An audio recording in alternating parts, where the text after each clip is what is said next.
आइए अब हम प्रथम पुरुष बहुवचन देखेंगे। इसमें एतत् और तत् के रूप पुल्लिंग, स्त्रीलिंग और नपुंसकलिंग में ये बहुवचन के होंगे, जिसका अर्थ होता है ये सब वे सब। ठीक है, आइए देखते हैं। यहां पुल्लिंग में हमारे पास पहला वाक्य है एते के संति।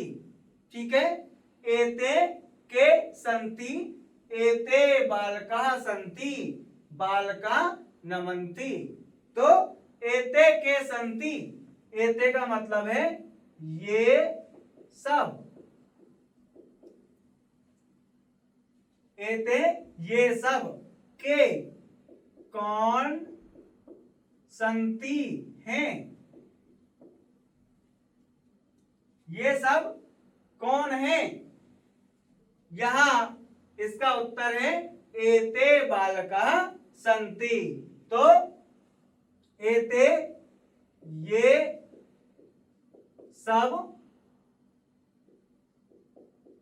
बालक हैं। एते के संति, ये सब कौन हैं। एते बालका संति, ये सब बालक हैं। ठीक है, और बालका नमन्ति, ये सब बालक क्या करते हैं, नमस्कार करते हैं। ठीक है, तो सब बालक, ठीक है, सब बालक नमस्कार करते हैं। ठीक है, सब बालक नमस्कार करते हैं। एक बार फिर देखते हैं। एते के संति, ये सब कौन है। एते बालका संति, ये सब बालक हैं। बालका नमन्ति, सब बालक नमस्कार करते हैं। ठीक है, इसी तरह यदि हम पुल्लिंग में, स्त्रीलिंग में चलें तो देखिए एता का संति। तो इसका अर्थ होगा एता का संति, ये सब कौन हैं। ये सब कौन हैं। एता बालिका संति, तो एता ये सब, बालिका संति, ये सब बालिकाएं हैं। ये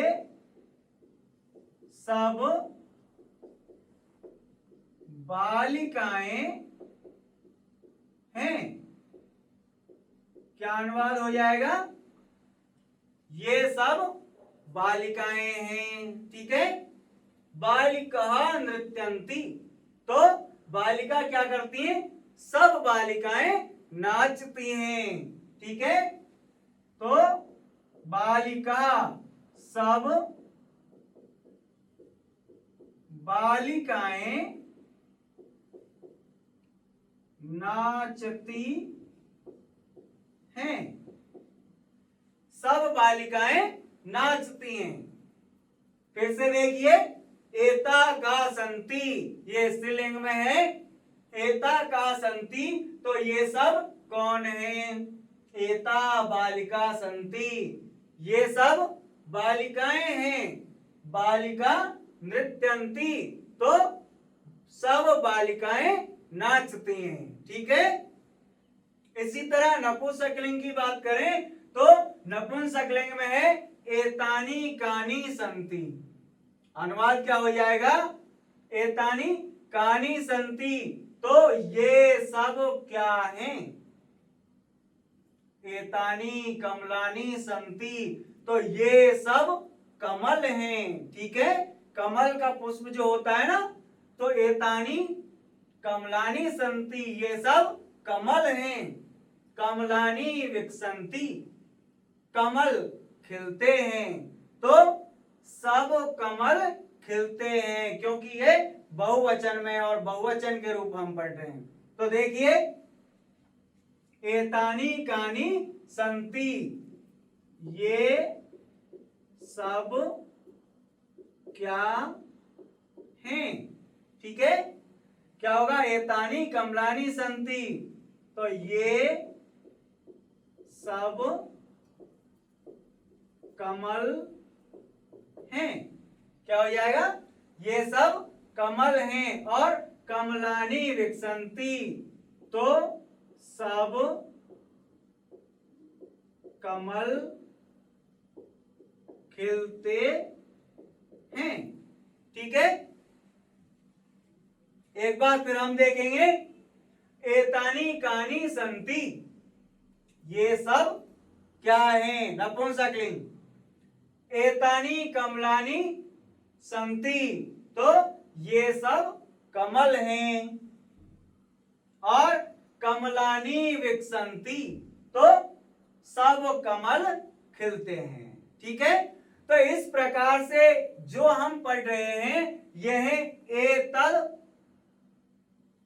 बहुवचन के रूप, जिसमें एतद बहुवचन में पुल्लिंग, स्त्रीलिंग और नपुंसकलिंग। अब जो हम पढ़ने जा रहे हैं वे हैं तत् शब्द के रूप और तत् बहुवचन के पुल्लिंग, स्त्रीलिंग और नपुंसकलिंग।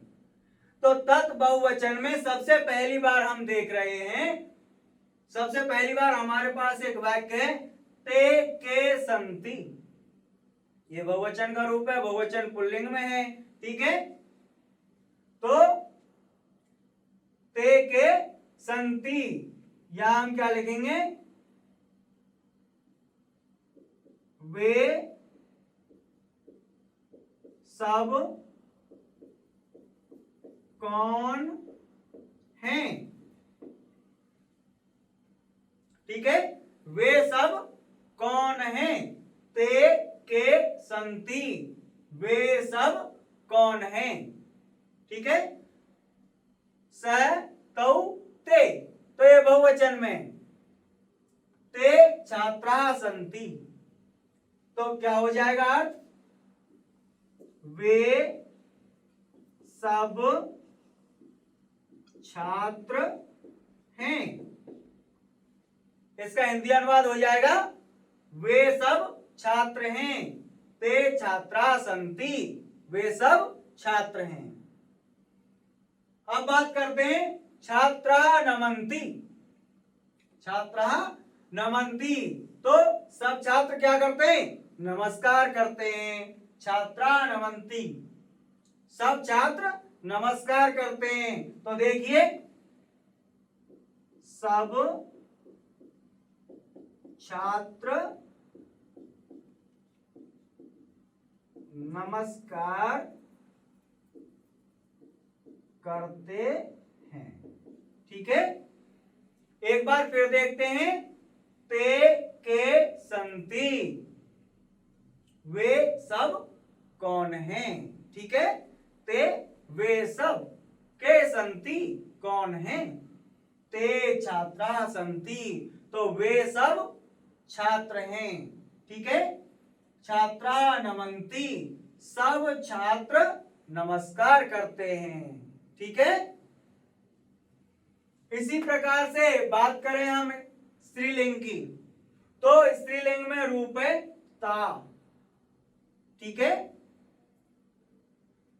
तत् बहुवचन स्त्रीलिंग, यह रूप हो जाएगा ता, जिसका मतलब होता है वे सब। ये इसका प्रयोग स्त्रीलिंग के लिए किया जाता है। तो ता का संति, वे सब कौन हैं, ता कन्या संति, तो वे सब कन्याएं हैं। कन्या क्रीडंती, सब कन्याएं खेलती हैं। ठीक है, तो आइए इसका अनुवाद लिखते हैं, ता का संति, तो वे सब कौन हैं। ये स्त्रीलिंग में है, वे सब कौन हैं, तो ता कन्या संति क्या हो जाएगा इसका? वे सब कन्याएं हैं। वे सब क्या हैं? वे सब कन्याएं हैं। ठीक है, कन्या क्रीडंती, कन्याएं क्या कर रही हैं? कन्याएं खेलती हैं और सब कन्याएं खेलती हैं। तो क्या लिखेंगे हम? सब कन्याएं खेलती हैं। सब कन्याएं खेलती हैं। ठीक है, ये स्त्रीलिंग में है। एक बार फिर देखते हैं, ताका संति, वे सब कौन है? ता कन्या संति, वे सब कन्याएं हैं। और कन्या क्रीडंती, तो सब कन्याएं खेलती हैं। अब हम बात करेंगे नपुंसकलिंग की। ये तत् शब्द के बहुवचन का नपुंसकलिंग है। इसमें रूप क्या सामने आता है? तानी। क्या रूप सामने आएगा? तानी। तो तानी कानी संति, देखिए, वे सब क्या हैं। मैंने आपको बताया, जब कोई स्त्री या पुरुष के लिए हम यूज करते हैं तो हम कौन लिखते हैं। ठीक है, किम शब्द के जो रूप हैं उनमें कौन का प्रयोग करेंगे, कौन है, कौन है। ठीक है, और जब हम किसी वस्तु या पशु पक्षी के लिए हम इसका उपयोग करेंगे, ठीक है, तो हम क्या लिखेंगे? तो तानी कानी संति, वे सब क्या हैं? तो तानी फला, तानी कानी संति, तो वे सब क्या हैं? तो वे सब क्या हैं? तानी फलानी संति। क्या होगा यहाँ? तानी फलानी संति, वे सब क्या हैं? फल हैं। ठीक है, तो देखिए, तानी वे सब फलानी फल संति हैं। तानी फलानी संति, वे सब क्या हैं? वे सब फल हैं। तानी कानी संति, वे सब क्या हैं? वे सब फल हैं। फलानी पतंती, फल क्या करते हैं? फल गिरते हैं। तो सब फल गिरते हैं। ठीक है, तो देखिए, एक बार हम फिर से देखते हैं, तानी कानी संति, वे सब क्या हैं? तानी फलानी संति, वे सब फल हैं। और फलानी पतंती, सब फल गिरते हैं। तो इस प्रकार से हम एतत् और तत् के रूप पढ़ रहे हैं। आगे हम इदम के रूप पढ़ेंगे जो बहुवचन में होंगे, और सब के रूप एक साथ पढ़ेंगे। तो आइए देखते हैं। आइए अब हम प्रथम पुरुष बहुवचन में इदम शब्द के रूप देखेंगे, जिसमें पुल्लिंग, स्त्रीलिंग और नपुंसकलिंग। उसके बाद हम एतत्, तत् और इदम तीनों के एक साथ बहुवचन में देखेंगे। उनके साथ उदाहरण हल करेंगे और सीखेंगे कि किस प्रकार से अलग अलग लिंगों में, अलग अलग वचनों में इनका प्रयोग किया जाता है। हमारे पास पहला उदाहरण है इमे के संति। ठीक है, तो यहां इमे पुल्लिंग में है, और पुल्लिंग में इसका अर्थ होता है ये सब। यहां इसका अर्थ होगा इमे के संति, तो ये सब कौन हैं। क्या अर्थ हो जाएगा, इमे के संति, ये सब कौन हैं। ठीक है, यहां नीचे लिखा है इमे कृषका संति, तो ये सब कौन है, ये सब किसान हैं। तो इमे कृषका संति, ये सब किसान हैं। ये सब किसान हैं, ये सब किसान हैं। और कृषका करसंति, ठीक है, कृषका करसंति, किसान क्या करते हैं, किसान जोतते हैं। ठीक है, तो कृषका यानी अनेक किसान। ठीक है, अनेक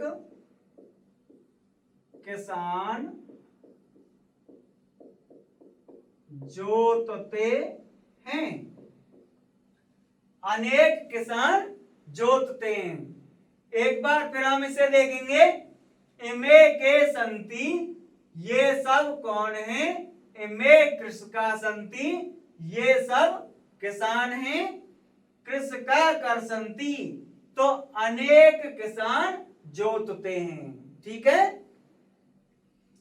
ठीक इसी प्रकार से हम स्त्रीलिंग में देखेंगे, तो इमा का संति, इमा ये स्त्रीलिंग में है और अर्थ प्रदान करता है ये सब। ठीक है, तो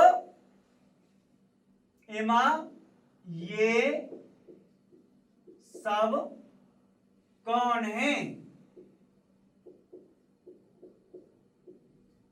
ये सब कौन है, इमा का संति, ये सब कौन है। देखिए नीचे, इमा महिला संति, तो ये सब महिलाएं हैं। क्या हो जाएगा इसका अर्थ, ये सब महिलाएं हैं। ठीक है, ये सब महिलाएं हैं। हमारा अगला वाक्य है महिला पचंती। देखिए, ये पच धातु है, इसका अर्थ होता है पकाना, भोजन बनाना। तो पचंती ये बहुवचन की क्रिया है, महिला ये बहुवचन का शब्द है स्त्रीलिंग का। तो महिला का अर्थ हो जाएगा अनेक महिलाएं। क्या अर्थ हो जाएगा, अनेक महिलाएं, और पचंती मतलब है पकाती हैं। आइए लिखते हैं, अनेक महिलाएं पकाती हैं, अनेक महिलाएं पकाती हैं, मतलब है अनेक महिलाएं भोजन बनाती हैं, भोजन पकाती हैं। ठीक है, महिला पचंती, अनेक महिलाएं पकाती हैं। ठीक है, फिर देखिए,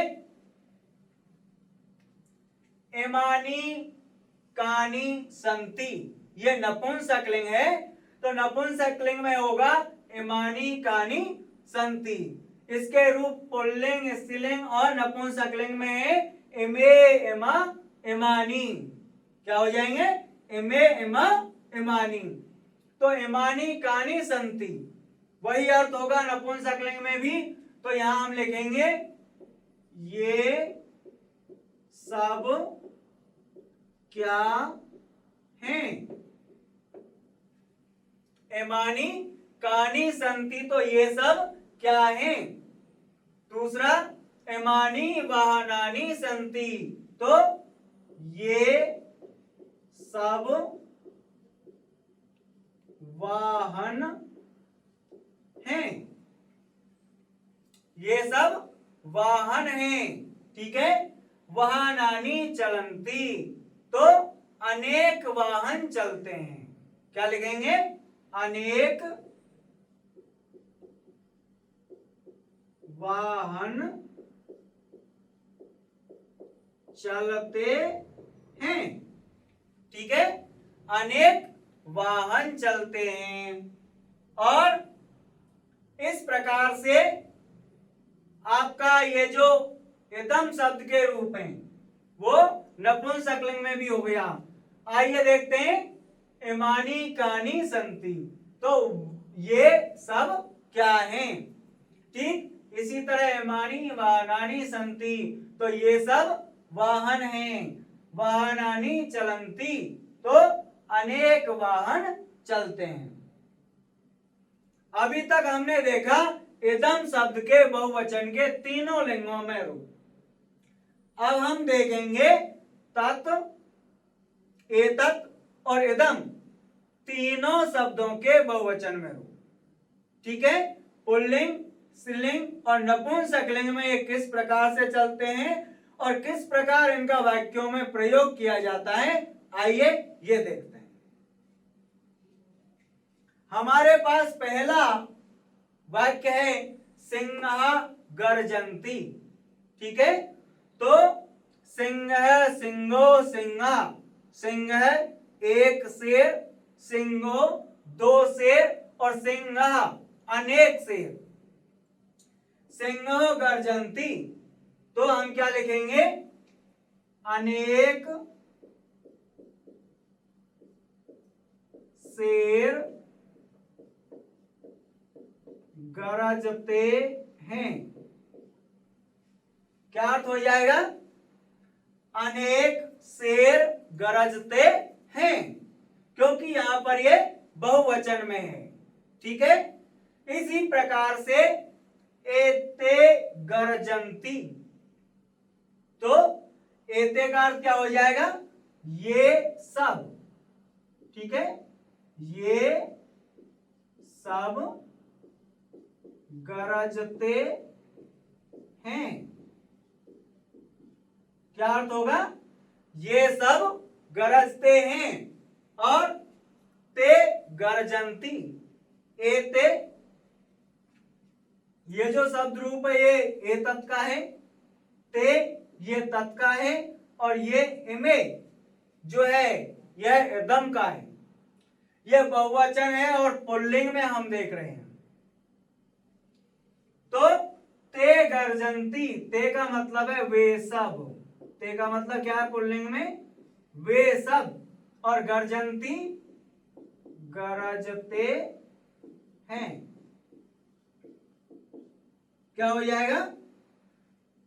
ते गर्जन्ति मतलब है वे सब गरजते हैं, और इमे गर्जन्ति, इमे का मतलब होता है ये सब। इमे का मतलब क्या है? ये सब। तो देखिए, ये सब गरजते हैं, ये सब गरजते हैं। तो आपने देखा सिंह, ये संज्ञा का प्रयोग हमने किया, और इसके बाद में तत्, एतत् और इदम सर्वनाम शब्दों का बहुवचन में पुल्लिंग में इस्तेमाल किया। तो इनका कहां और कैसे प्रयोग किया जाता है ये आप सीख रहे हैं। ठीक है, अब आइए स्त्रीलिंग में इनका किस प्रकार से प्रयोग होता है देखते हैं। चटका कूंजंती, क्या है? चटका कूंजंती। ठीक है, तो चटका से तात्पर्य हो जाएगा अनेक चिड़िया। हम क्या लिखेंगे? अनेक चिड़िया। अनेक चिड़िया कूंजती है, या अनेक चिड़िया का जो चहचहाना होता है, मैंने पिछली कक्षा में आपको बताया था, उसे कूंजना कहते हैं। हम लिख सकते हैं अनेक चिड़िया चहचहाती है। अनेक चिड़िया चहचहाती हैं। ठीक है, और ठीक इसी तरह अगला क्या हो जाएगा, एता कूंजंती। ठीक है, तो एता से मतलब है ये सब, ये सब। ठीक है, चहचहाती हैं, चहचहाती हैं। ठीक है, एता स्त्रीलिंग में जिसका मतलब होता है ये सब, कूंजंती चहचहाती। ठीक है, तो ये सब चहचहाती हैं। ता कूंजंती, ता का अर्थ है वे सब, क्या हो जाएगा, वे सब। और कूंजंती चहचहाती हैं,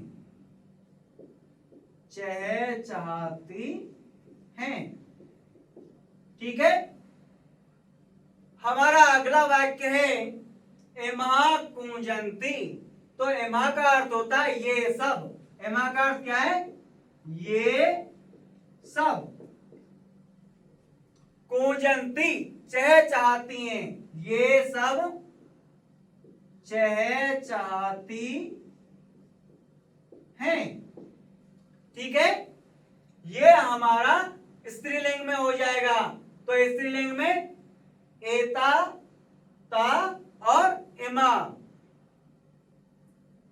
ठीक इसी प्रकार से हम बात करें नपुंसकलिंग की, तो नपुंसकलिंग में एतानी, तानी और इमानी।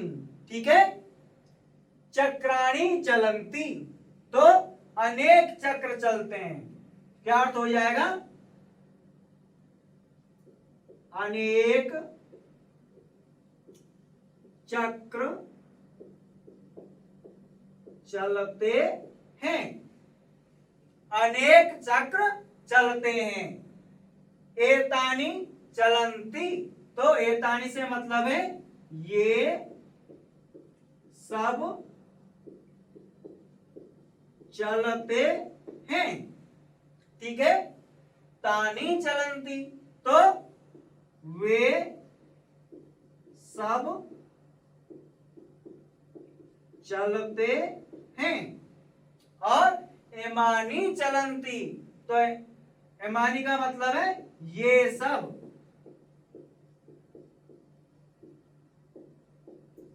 ये सब चलते हैं। तो आइए एक बार हम फिर से देखते हैं नपुंसकलिंग। चक्राणी चलंती, अनेक चक्र चलते हैं।